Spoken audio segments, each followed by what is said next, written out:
Boy Mo Dazzle, rais wa kunyumba mpunga kidogo nyama lundo. Bana, leo niko mbele yenu bana, kama nilivyojitambulisha naitwa Mo Dazzle. Au vipi bana? Bana, leo nina bana surprise sana kwa wanangu sana wale ambao wanaimba nyimbo za Kibantu, yani namaanisha Zigua. Lakini pia kama unaimba lugha yoyote ile, iwe Kisukuma, Kidigo, Kibondei, Kizigua, Kisambaa, basi hii ni ya kwako. Ni ya kwako wewe msanii ambaye unaniangalia. Niko hapa naandaa tamasha linaitwa Bantu Festival. Yaani hiyo Bantu Festival bana ina full package. Hiyo package ile kuwepo ni nini?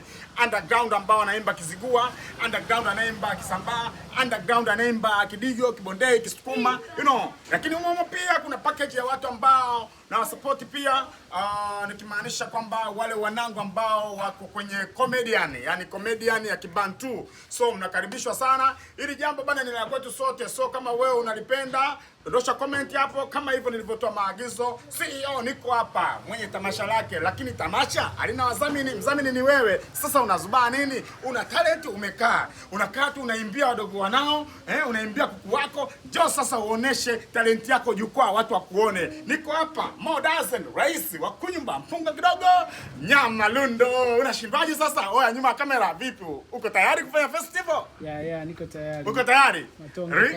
Real? Utafanya full comedy au utaimba? Mi comedy tu. Bana, kama hivyo bana, standard comedy pia utakuwepo mo kwenye Bantu Festival. So kama ni msanii hapo unaiona hii clip, sasa ifanyie kazi. Onyesha talent yako, kaa jukwani. Angalia, uwezi kutoboa kama hujaonyesha talent, kama watu hawajakuona. Onyesha confidence yako. Ni nafasi yako hapo, dondosha namba yako ya simu, lakini ukishaweka namba ya simu, weka na picha yako ili tukutengenezee cover nzuri kabisa. CEO Dazzle Brand Music. Mo, punga kidogo. Na malundo.